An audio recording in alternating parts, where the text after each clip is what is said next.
मैंने जिंदगी का सफ़र इस तरह आसा कर लिया, किसी से माफ़ी मांग ली, किसी को माफ़ कर दिया। साथियों, जैन धर्म का पर्व है क्षमावाणी पर्व।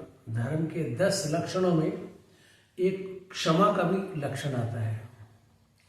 तो हमारा जो हर दिन हमारा जीवन है और रात मृत्यु के भांति यदि हम मान के चले तो सोने से पहले हमें हर व्यक्ति को माफ़ कर देना चाहिए, किसी से यदि कोई गलती हुई है, और हर व्यक्ति से माफ़ी मांग लेनी चाहिए यदि हमसे कोई गलती हुई है। तो क्षमावाणी पर्व पे आज मैं आपसे चर्चा करना चाहूँगा कि क्षमा से, उत्तम क्षमा से मुक्ति का मार्ग भी खुलता है। मैं इसको ग्रंथ के उदाहरण के द्वारा समझाऊंगा। अष्टावक्र गीता में पहला जो प्रश्न करते हैं अष्टावक्र से राजा जनक प्रश्न करते हैं कि महाराज कथम ज्ञानम आपनोति कथम मुक्ति संभव है। तो सवाल करते हैं जनक अष्टावक्र से कि कैसे ज्ञान की उपलब्धि हो सकती है, कैसे मुक्ति संभव है। तो वहाँ दूसरे श्लोक के अंदर प्रश्न का जवाब देते हैं अष्टावक्र कि क्षमा आर्जव दया तोष सत्य, कि जो क्षमा करना सरलता और दया करना जीवों पे संतोष और सत्य, ये मुक्ति के मार्ग के लिए हमारे कुछ लक्षण, कुछ गुण हैं। तो सबसे पहला गुण अष्टावक्र ने भी बताया कि अष्टावक्र जी ने अष्टावक्र महागीता में बताया कि क्षमा मुक्ति के मार्ग का सबसे पहला लक्षण, सबसे पहला गुण है। तो हम ऐसा प्रयास करें प्रतिदिन कि सोने से पहले सबसे माफी मांग ले। हमारे दिन भर या जीवन में कोई ना कोई गलती, कोई ना कोई भूल जाने अनजाने में हमसे होती रहती हैं। तो क्षमा मन ही मन मांग ले, सामने हिम्मत हो तो सामने सॉरी बोल के क्षमा दिल से मांगे, और नहीं तो आप मन में, आप सारा खेल मन का है, मन से आप क्षमा मांग ले।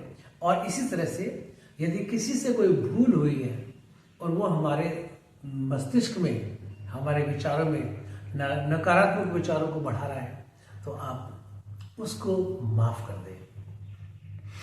इसके साथ साथ क्या होना है इससे, देखिए साथियों, जीवन में एक भी यदि व्यक्ति ऐसा है, पूरे जीवन में, लाइफ की बात कर रहा हूं मैं, एक भी व्यक्ति ऐसा है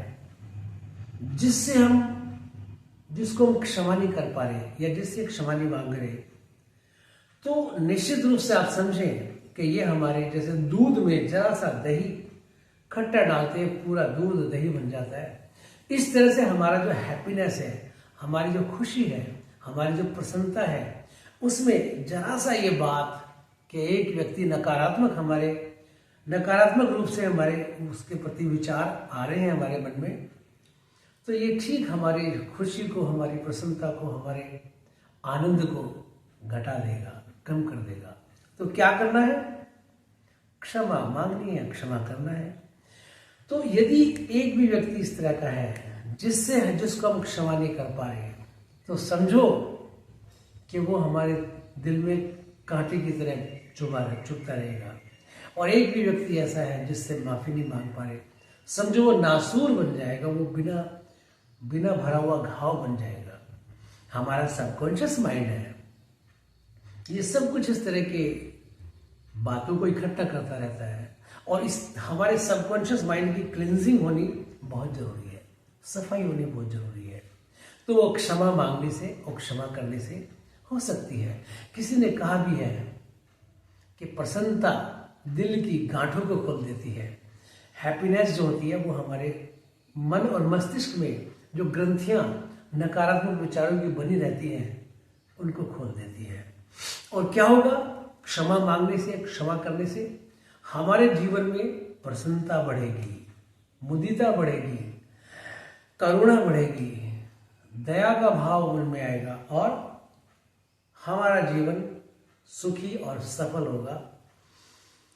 ये क्षमा इतना हमारे बायोलॉजिकल सिस्टम के लिए भी बहुत उत्तम है। साइकोलॉजिकल तो मैंने अभी आपसे बताया कि मानसिक रूप से कितना बड़ा परिवर्तन आता है।